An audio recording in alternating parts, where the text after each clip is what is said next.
On that note, I'm glad to be joining you here today for us to meet around this round table 2 years into my tenure and to listen to the tangible progress that we've made, mentioned by Matthew, Hafez, Jihad, Stefano, and others during this week who have walked this path with us. It is the most clear indicator of the hard work we've together put in the effect that this had. It has been a difficult but gratifying journey, one that I have reiterated our path to reform and nation building, not satisfying the benchmarks and the meeting deadlines of the IMF and World Bank.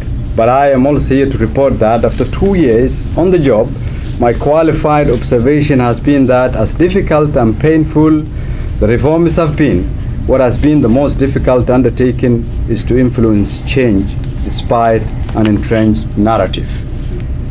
This reality has been hard for me to accept to begin with. Though we are working on an extensive reforms, it is evident that one's history impacts its future. 2 years ago, my first discussion with both IMF and the World Bank were made with doubt, and rightly so.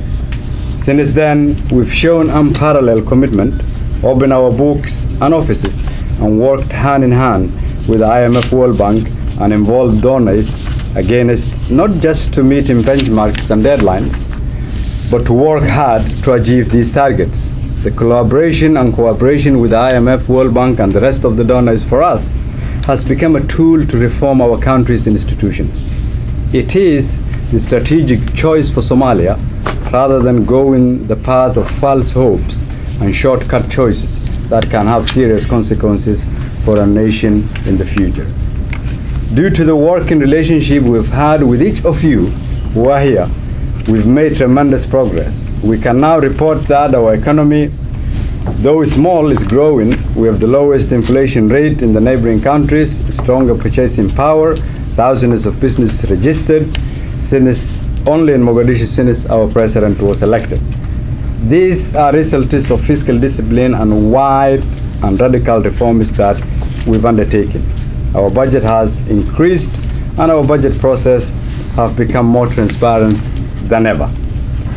Our revenue collection has tripled for the first quarter of this year alone. We have already surpassed the quantitative revenue floor target set by the IMF team, and collected taxes are now at highest record. I would particularly here like to commend our business community who have developed a strong commitment to the reforms we are talking about.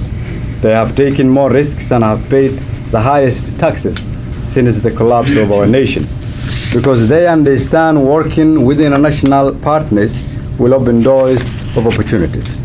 We must work together to create opportunities for our business community if we want our economy to grow.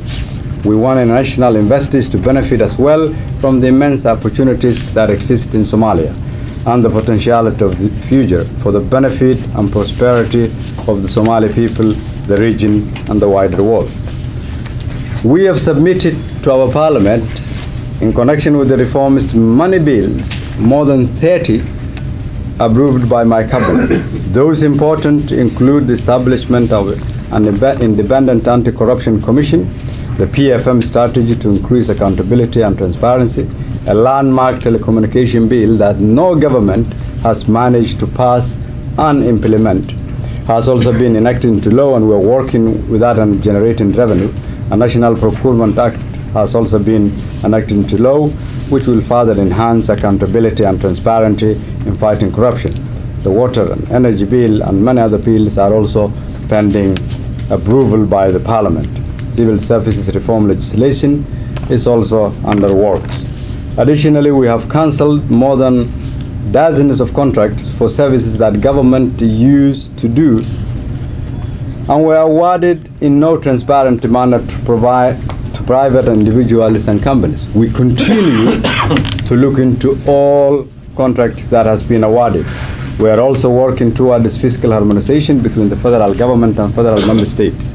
In February this year, we signed a landmark fisheries revenue sharing agreement that allowed the Federal Ministry of Fisheries to issue fishing licenses for foreign fishing companies in order for us to increase our revenue. All these initiatives that government has undertaken since it came to office were critical in meeting the benchmarks requirements of the IMF in connection with S&P. I would want to assure you today here, though we have done well, our commitment hasn't diminished. We've managed through this process to spark interest in the nation. The entire government and our population see this as a success story, as the first step to the new Somalia. During this visit, I have shared another personal insight with colleagues here, especially those from the World Bank and IMF.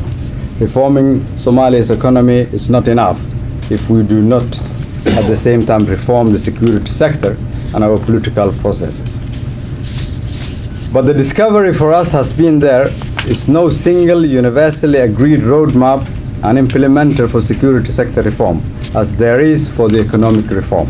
There is also no pot of gold at the end of the rainbow when it comes to security. Just demands and deadlines, sometimes conflicting. Additionally, no one looks at the fiscal discipline aspect of the security sector reform. To give you a brief snapshot, we spend 9 million a month on our security sector of our 13 million expenditure. This accounts yearly to $109 million, accounting for 57% of our internally generated revenue. My challenge to the with the World Bank and IMF is to look into the fiscal discipline looking at from the security perspective, and to look into a model that functions in connection with the reforms that we are taking. To all our other partners, we have challenged them also to work with us on replicating the S&P model and benchmarks and working with us to reform our security sector. We have made significant progress on the security sector reform. 2 years ago, it was unthinkable what we've achieved here. 3 months ago, no one believed we would achieve what we have achieved when it comes to the security sector reform.